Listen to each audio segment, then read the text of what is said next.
Good morning, good afternoon, good evening, whenever you're watching this video. Welcome back to the channel. Let's talk about some cool stuff that could change the tides in the crypto markets for Bitcoin and some specific altcoins. As you know, my channel focuses mainly around Chainlink, but for a very good reason. I'm not here to speculate on price movements, but I will unpack how the upcoming White House Crypto Summit next week could have a major impact on Chainlink and solidify its role in the crypto ecosystem and even further. So let's get into it. Don't forget to subscribe if you love Chainlink, as I'll update you on everything Chainlink related in the coming months. Hey everyone, Keanu from the future here. I just want to mention, when I was editing this video, Trump just announced on his Truth Social that he will be creating a digital assets or crypto National Strategic Reserve, which includes Cardano, XRP, and Solana. He didn't mention any other coins like Bitcoin or Chainlink, but hopefully more will be added to the stockpile. Let's just, or to the strategic reserve. Let's just see how it plays out. But I just wanted to mention that, as it's at one point it's exciting news, but it's unfortunate he didn't mention Bitcoin. Let's just see how it goes. Back to the video. The Chainlink team has been in DC for the past few days, engaging directly with regulators and policymakers. If you want to learn more, definitely check out my last video.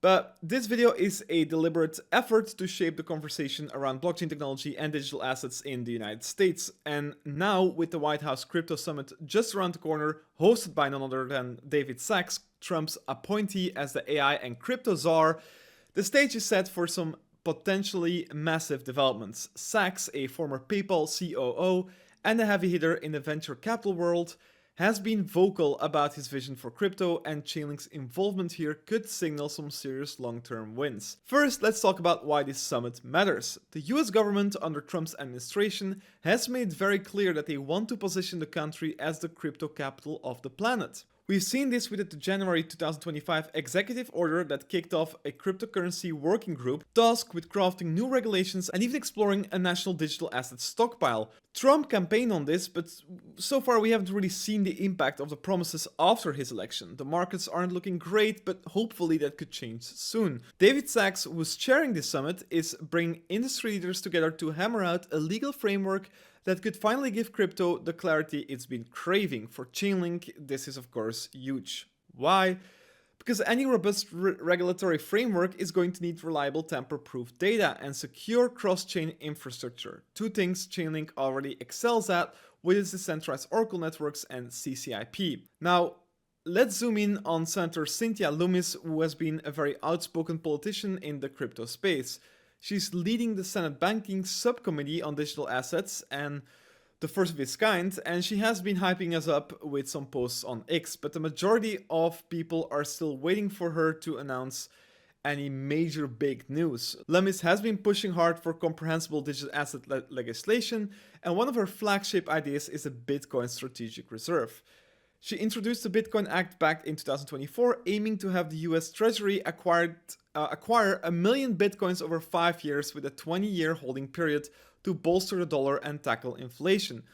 With her new role chairing the subcommittee, she's got bipartisan support and a direct line to Sacks and the Trump administration. Last month, she announced her dream team for the subcommittee, stacking it with crypto-friendly lawmakers from both sides of the aisle.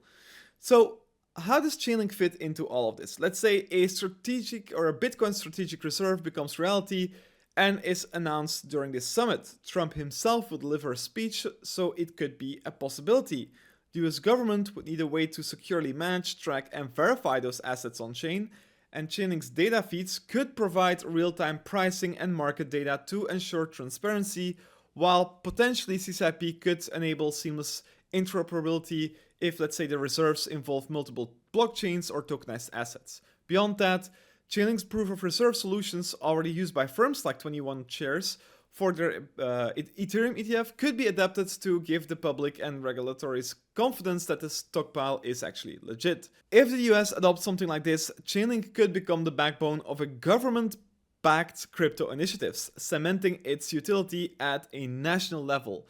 And why wouldn't they? Chainlink is one of the very few Web3 projects that already has a very good, proven track record of working with major global financial institutions. Now, going back to David Sacks, last week he dropped an interesting take calling Memecoins and NFTs collectibles. At first glance, that might seem like he's downplaying them, but this is actually a brilliant framing. By likening them to collectibles, he's suggesting that they have intrinsic value to certain communities, which could open the door to lighter regulations regulations compared to securities. I'm personally not a big fan of meme coins because they drain a lot of liquidity from the good projects with real fundamentals, but still, this could be a very good thing for the crypto markets overall. On top of that, a lot of these projects rely on Chainlink's oracles for pricing data or random number generation.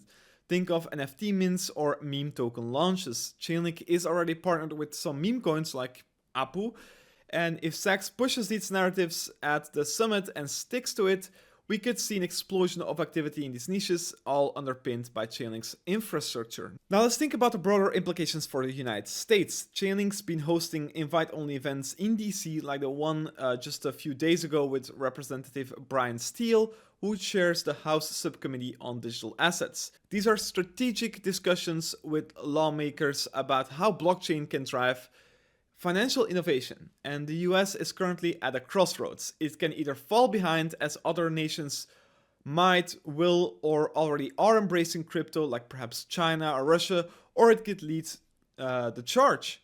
And Chainlink's presence in these talks suggests that it's pitching itself as a key enabler. Whether it's tokenizing real-world assets, securing DeFi protocols, or supporting a national crypto stockpile, Chainlink's technology could help the US build a more resilient, transparent financial system. A little fun fact, the US government is actually already holding over 100,000 Chainlink tokens that ceased from illegal activities. Now, how can we come out of this summit? Well, picture this, an announcement that the US is moving forward with the Bitcoin Strategic Reserve, with Chainlink named as a critical partner for implementation. Or maybe a broader policy framework that mandates decentralized oracles for consumer protection in crypto markets. Chainlink's DONs, or decentralized oracle networks, would be the obvious choice. Even if we don't get specifics, the fact that Chainlink is at the table with regulators and Sachs team is a massive vote of confidence. This is fundamental at its best. There are very little Web3 projects who are so close to doing what Chainlink is doing. They've been quietly building bridges with institutions for years, and this summit could be where that work pays off.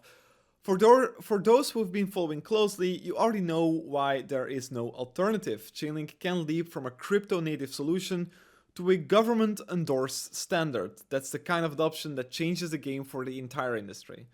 The US wants to stay a financial superpower, and Chainlink could be the key to making that happen in a blockchain-driven world. So there you have it. Let's see what happens. This could be a really big thing with new exciting announcements, or it could just be a confirmation of things we already know. Let me know what you think. What do you think? I'm very curious to see. Drop your thoughts below and let's keep the conversation going. Thank you so much for watching. I'll catch you in the next video. Cheers. Bye-bye.